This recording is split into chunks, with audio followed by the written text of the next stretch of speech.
ଭାରତର ଇତିହାସରେ ସାଧାରଣତଃ ରାଜାମାନେ ରାଜକୀୟ ରକ୍ତବଂଶରୁ ରାଜା ହେଉଥିଲେ, କିନ୍ତୁ କେବଳ ଥରେ ଏକ ମନ୍ଦିର ଦ୍ୱାରା ରାଜାଙ୍କୁ ବାଛିଥିଲେ ଏବଂ ସେହି ରାଜା ଲୋଭ ଦ୍ୱାରା ନୁହେଁ, ବରଂ ଭକ୍ତି ମାଧ୍ୟମରେ ଏକ ସାମ୍ରାଜ୍ୟ ନିର୍ମାଣ କରିଥିଲେ। ଏହା ରାଜା କପିଳେନ୍ଦ୍ର ଦେବଙ୍କ କାହାଣୀ, ଯେଉଁ ରାଜାଙ୍କୁ ସ୍ୱୟଂ ପ୍ରଭୁ ଶ୍ରୀଜଗନ୍ନାଥ ବାଛିଥିଲେ। ଖ୍ରୀଷ୍ଟାବ୍ଦରେ କଳିଙ୍ଗ ନଗର ଅସ୍ଥିର ଥିଲା, ଛୋଟ ଛୋଟ ଭୂମିକୁ ନିୟନ୍ତ୍ରଣ ପାଇଁ ଲଢ଼ିଥିଲେ।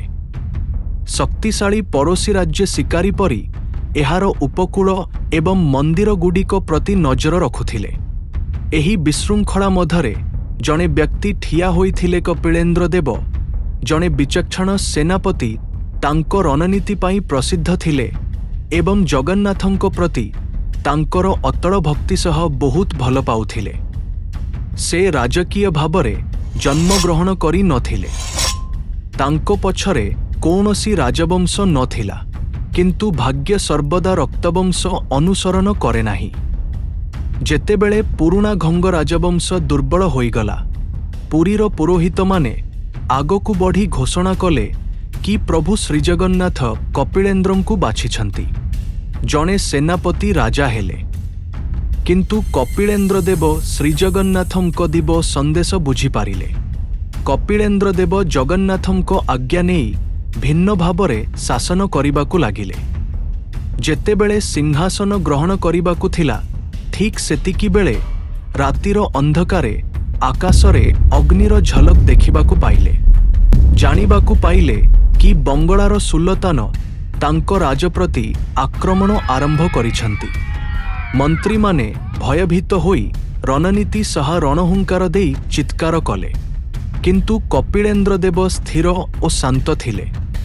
ସେ ଯୁଦ୍ଧର ମାନଚିତ୍ର ପାଖକୁ ଗଲେ, ତାଙ୍କ ଖଣ୍ଡାକୁ ଉପରେ ରଖିଲେ ଏବଂ କହିଲେ, ଯଦି ବିପଦ ମୋ ଦେଶରେ ପ୍ରବେଶ କରେ, ତେବେ ଏହା ମୋ ଦାୟିତ୍ୱରେ ରଣନୀତିର ପ୍ରସ୍ତୁତ କରି ଯୁଦ୍ଧ ଘୋଷଣା କଲେ। ବହୁତ ପ୍ରକାର ମାରଣାସ୍ତ୍ର ଧରି ସେନାବାହିନୀଙ୍କ ସଂଘର୍ଷରେ ଭୂମି ଥରି ଉଠିଲା, କିନ୍ତୁ କପିଳେନ୍ଦ୍ର ଦେବ ସାମ୍ନାରେ ଲଢ଼ୁଥିଲେ।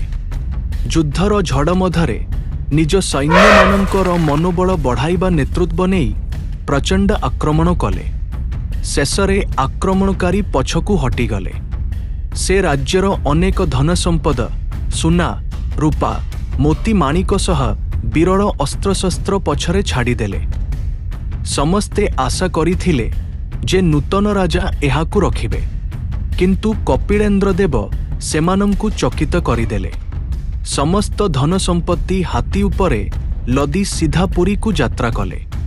ପ୍ରଭାତରେ ଶ୍ରୀଜଗନ୍ନାଥଙ୍କ ପ୍ରତିମା ସମ୍ମୁଖରେ ସମସ୍ତ ସୁନା, ମଣିମୁକ୍ତା, ଅସ୍ତ୍ରଶସ୍ତ୍ର ସବୁକିଛି ଠାକୁରଙ୍କୁ ସମର୍ପଣ କରି ଅନ୍ତରେ ବିନମ୍ର ହୋଇ କହିଲେ, ପ୍ରଭୁ, ଏ ବିଜୟ ତୁମର।